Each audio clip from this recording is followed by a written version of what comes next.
New research provides conclusive evidence that vitamin D is protective against COVID-related ICU admissions as well as death. We know that vitamin D helps against a bunch of other infections as well. Why is this something that is not first-line therapy being recommended by medical professionals? Could it be because there's no profit to be made from it? Let's talk about it. Hey everybody, it's Dr. David. Thanks so much for watching. Please subscribe, please like, please share with everybody. We want to get this information out there.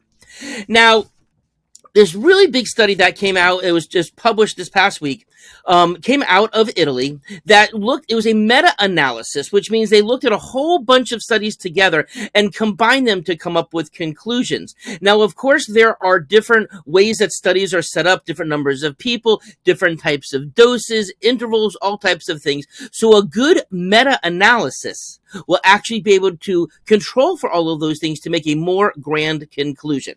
Now, I'm going to talk about this paper. I want to make sure I get the title of it right here, called Protective Effect of Vitamin D Supplementation on COVID-19 Related Intensive Care Hospitalizations and Mortality. Definitive Evidence from Meta-Analysis and Trial Sequence Analysis. Now, trial sequence analysis is also the part that really looks at the pitfalls of the various studies and make the computer assessment in order to cover for that.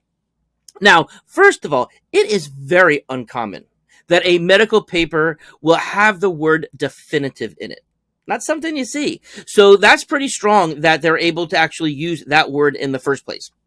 Now, the goal with this was to really kind of have an understanding as to what can vitamin D actually do for people. You know, there's been studies, as I said, that for influenza and all the types of things, as you know, if you've watched this channel enough, that vitamin D and zinc are the two biggest things that I like to talk about in terms of preventing everything from serious infections or to helping allergies and asthma and eczema and autoimmune conditions and hyperinflammatory conditions. Time after time, study after study has shown how incredibly important and helpful this very cheap product, vitamin D, or from sunshine, of course, can be.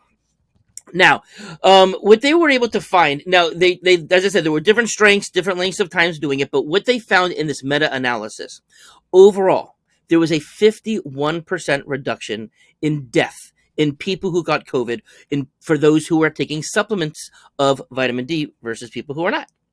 In addition to that, there was a 72% reduction in ICU admissions. Now, they did show that the people who had the lowest vitamin D levels to start off with had the most benefit. But of course, that would make sense because if they were in a deficient state and you're getting them up. But certainly having a good vitamin D level, super duper important. Having good supplementation, good sun exposure, daytime exposure, not just for vitamin D, but just we know in terms of light therapy in of itself from the sun, how important that is. Now, as I said, this is not just for COVID. And what vitamin D does, I mean, it's spectacular that this one substance can do so many different things. There is no pharmaceutical agent that can do half of the stuff. Okay, so what it does, it actually can help maintain the pulmonary barrier.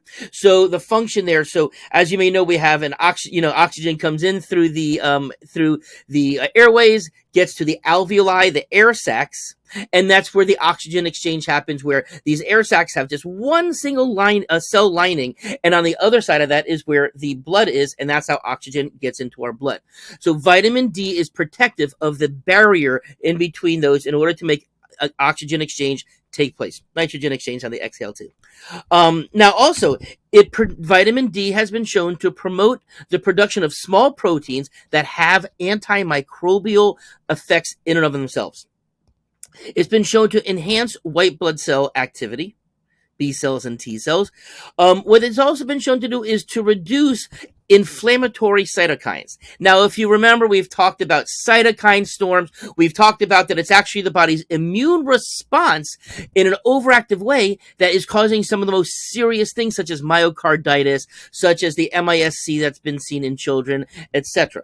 Okay, so there are certain cytokines, IL-6, IL-8, IL-9, IL-12, one called TNF-alpha. They all promote inflammation, and vitamin D helps suppress all of those. But in addition, it also promotes anti-inflammatory cytokines, things like IL-4, IL-5, and IL-10. IL stands for interleukins. These are all chemicals that are produced on the spot when our body is dealing with something that's causing inflammation or to help keep the inflammation down.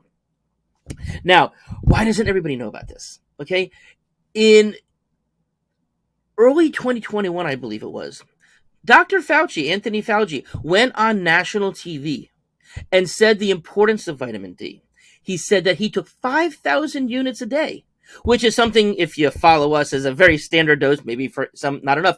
But in the mainstream medical world, 400 to 800 units is the more standard dose. So the fact that he was willing to go out on camera and to state something that is well beyond the recommended daily allowance, at the time, I really praised him. I thought that was really fantastic. It was unfortunate that I never heard him say it again, but it was out there. Okay. Now, the interesting thing is that this recommendation happened, and the other research that was done was way before the vaccines were even available. Vitamin D, the protectiveness, showing how people who live below a certain line along the on the planet, relative to the latitude of it, to the importance of outside light. That was all happening before a vaccine was available, right? Yet that's not where we went to in our country and in most countries in the World Health Organization. We went full on board with vaccines. Now, that's not to say that it can't bring some benefit to people, but my goodness, for something that was brand new, that we didn't have any long-term research on, still don't, to go up against something like vitamin D, well, that's a pretty tried and true thing, vitamin D. Interesting though, before and while preparing for this video, I tried really hard, spent a lot of time trying to find out what the numbers were for the COVID vaccines, especially the boosters, in terms of those same things. What percent reduction of hospitalization in the ICU or death was happening from the vaccines? I could not find that information. By all means, if anybody out there has that information, they have a study beyond what was published in the original data before the authorization took place back in 2020, please share it, because I can't find it. Would love to have some kind of direct comparison here. That would be kind of nice, because with everything we do, we should be comparing the benefit versus the risk of something compared to the alternatives. We're not really told what the alternatives are when it comes to vaccines. I really don't hear that talked about. I guess don't take a vaccine. I guess that's one way of comparing it. But there's so much more than that. And that's really sad that people are not getting that information. Now, let's talk about vitamin D. I've shared with this before in terms of the levels and supplementation. The research is showing, we've said for so long, a blood level for 25-hydroxy vitamin D can be measured. Although the normal ranges is between 30 to 100, I like to get everybody at least 50. And we know that the 30s is more for bone health. Not that that's not important. We all want strong bones. But to protect the immune system, a minimum of 50. In fact, people who have immunodeficiencies and other types of immune system exacerbations, like hyperinflammatory conditions, I aim for 65 to 70. But again, the high that's listed is 100. So why would anybody have a problem with keeping somebody even in the 60 to 70 range? Between 30 and 100, that's the middle. It's the middle. Why would anybody be arguing that? It's just blows my head. But then again, I've stopped really trying to explain what many of my mainstream colleagues and the medical associations do. And I can just report based upon the data that I have as well as my clinical experience. Now, it took me 10,000 units every day to keep my vitamin D level above 50. Okay, I actually keep it around 65. Took me 15,000 to get there, but I've been able to back down. Now, the Vitamin D Council, which is actually no longer, they kind of got swallowed up by somebody else, but had always recommended 5,000 units of vitamin D for any adolescent or adult, 7,000 if somebody was pregnant or breastfeeding. High numbers, Dr. Fauci type of numbers, right? So there's that. Now, whenever a person is taking vitamin K, typically, if they're taking more than 5,000, I'm always recommending that they take 100 micrograms of a form of vitamin K2 called MK7 that helps to balance the vitamin D. Make sure that there's not too much of like calcification that can happen. It's, from an anti-inflammatory perspective, they're both wonderful anti-inflammatories, but it's really to help balance out the vitamin D that we use the vitamin K. Now, and of course, that's especially true when blood levels are robust when we're checking them. So anyways, tell your doctor about the importance of vitamin D if they don't know about it. And if they say, yeah, I know about it, maybe say, why ain't you telling me about it? Be a good thing for everybody to know. This should be on every news station. This should be on every broadcast. This should be on every CDC recommendation when it comes to helping people for COVID. Have a nice day.